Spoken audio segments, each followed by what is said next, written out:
In high school, I was a pretty good kid. It was just at home, my mom worked full time. It made for a really, broken family. My brother was a student at Santa Fe. He had an 18-month-old baby. His wife was pregnant.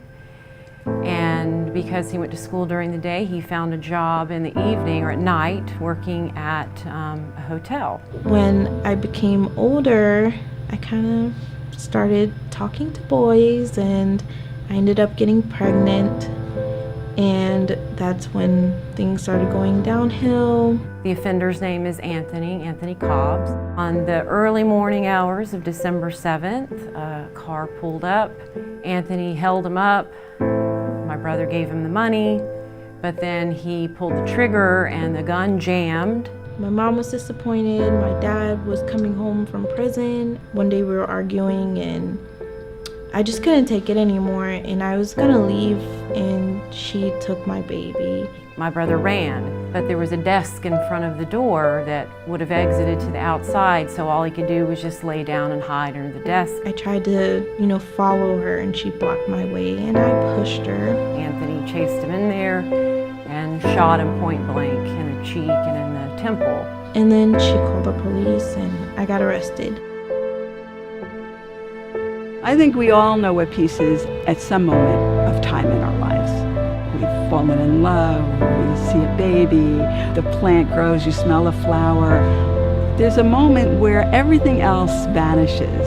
There is a drama that is unfolding before us. It is nonstop. It's always going to be there, and just to allow it to be there. Peace is allowing ourselves to say, at the core, I am part of this great mystery of life. Peace to me is claiming that. That's mine. No one can ever take it away from me. I am part of the magic and miracle of life. And if I am, so is everything and everyone else.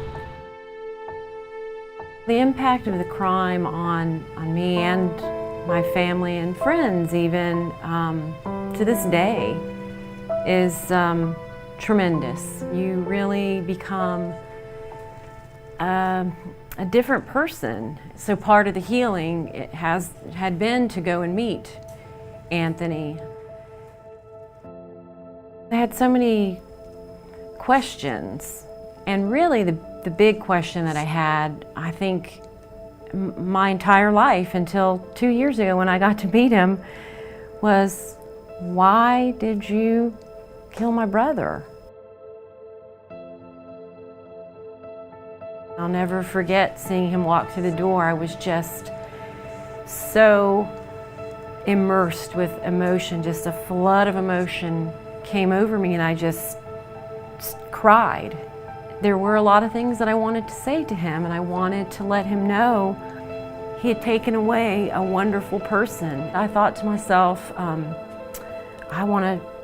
I can't leave this room. I don't know if I'm ever going to see him again or communicate with him again without telling him I forgive him, because I do, and I needed to do that to free myself. So I said, is it okay if I shake Anthony's hand? And he jumped up, he leaned way over the table. His hand was on top of mine and then on my other hand, and I said, Anthony, I forgive you. And that was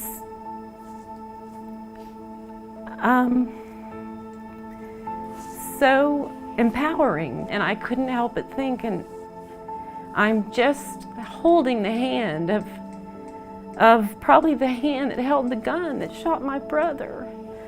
And if I can do that, and if I can forgive him, I can forgive anybody for anything. Is peace possible? Absolutely, peace is possible. The work we're focusing on at the River Phoenix Center for Peacebuilding is a comprehensive approach to peacebuilding. We're educating teachers and mental health providers, law enforcement, and the community as a whole to really look at how do we build resilience and support people to overcome many challenges that happen to all of us. One of the programs that we offer is a communication and self-esteem program. The idea is to really give young people these skills of communication and self-awareness, self-regulation and empathy, for them to have these skills, because many of them are just one experience away from being a parent.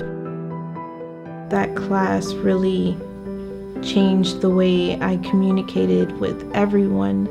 I spoke more clearly. I knew ways to kind of de-escalate bad situations and conversations. I used those things that we've learned from the class at home, and it helped a lot. I ended up moving out when I met my boyfriend Tony, and now we live together in our own apartment, taking care of Aiden. Everything is pretty much going great now because of the class. I feel like that really shifted my whole life.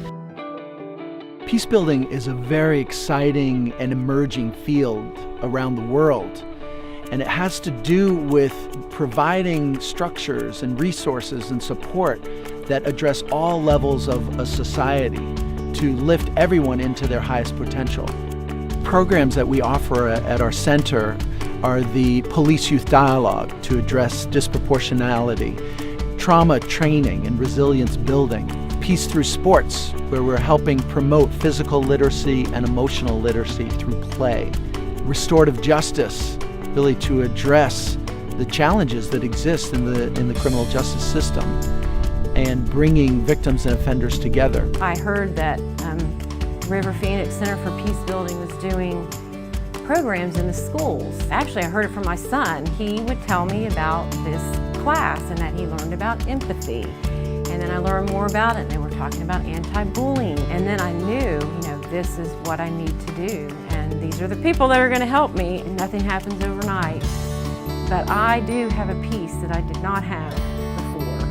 I have seen the direct impact of Hart and Jeffrey's work with the River Phoenix Peacebuilding Initiative. The River Phoenix Center for Peacebuilding came about. I was actually invited to go and participate in the youth dialogue, which changed my life. It broke down barriers that I didn't realize still existed with me as a deputy sheriff. It was powerful for me to go and experience that interaction one-on-one, face-to-face with the youth in our community. These kids are our future leaders. We're all members of the same community, and we all have to kind of be engaged and participate to create the community that we want to live in. Whether it's internal conflict or conflict in relationships, it's just so powerful to learn how to deal with it constructively, because it is constructive. It's an opportunity, and when we lean into it, we can gain so much more than if we avoid it.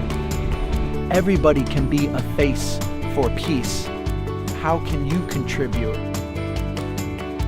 Let this be a call to action. Whether it's a parent or a teacher or a police officer, community member, everyone can be a peace builder.